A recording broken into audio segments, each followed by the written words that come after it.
আমরা নিশ্চিতভাবে বলতে চাই, বিনামূল্যে শিক্ষা সম্প্রসারণ, মেয়েদের স্নাতকোত্তর পর্যন্ত শিক্ষা নিশ্চিত করা হবে। কোনো কন্যা শিশু আর মন খারাপ করে থাকবে না যে কখন তার সমস্ত স্বপ্ন চুরমার হয়ে পড়ে যাবে।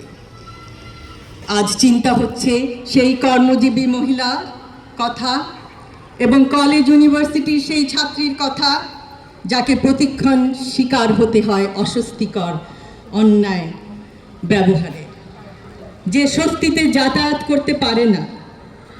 হাজারো লক্ষ গার্মেন্টস কর্মী বোন যাদের রাতের অন্ধকারে চলাচলে নেই নিরাপত্তা, তারাও চায় সচেতন মাতৃত্বকালীন ছুটি। আমরা নিশ্চিত করতে চাই তাদের সবেতন 6 মাসের মাতৃত্বকালীন ছুটি। আমরা নিশ্চিত করতে চাই নিরাপত্তা এবং তাদের সুরক্ষা, নিরাপদ আবাসন ও যাতায়াত ব্যবস্থা, কর্মস্থলে ডে কেয়ার সেন্টার। প্রত্যেকটি মা নিশ্চিন্তে তার কর্মস্থলে কাজ করতে পারবে। আজ মনে পড়ে সেই বয়োবৃদ্ধ নারীর কথা যাকে শেকলে করে বেঁধে দিয়েছিল একটি গেটের, বৃদ্ধাশ্রমের একটি গেটের সঙ্গে তার পরিবারের লোকজন। সেই মায়ের প্রতি আমরা জানাতে চাই, পিতামাতার ভরণ পোষণ আইনের কার্যকর বাস্তবায়ন করা হবে। আজ মনে পড়ে সেই হতভাগা গৃহিণীর কথা যিনি আত্মহত্যার পথ বেছে নেয়। কেন? কারণ ছেলে মেয়েদের তিনি অন্ন সংস্থান করতে পারেন না।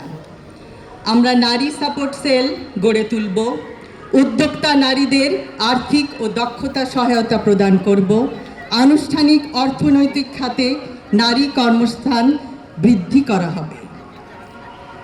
সুপরিকল্পিত রাজনৈতিক পরিকল্পনার মাধ্যমে অবশ্যই সমস্যার সমাধান সম্ভব। আজ আমাদের বহু আলোচকবৃন্দ, আমার সহ আলোচকবৃন্দ বিভিন্ন সমস্যার কথা জানিয়েছেন এই এলাকার। আমরা শুনেছি, আমরা সবাই জানি এবং পরিবেশ সম্পর্কে, পরিবহন খাতে ট্রাফিক জ্যাম সম্পর্কে আরও বিভিন্ন সমস্যার সুনির্দিষ্ট সমাধান সুপরিকল্পিতভাবে উপস্থাপন করা হয়েছে আমাদের ইশতেহারে।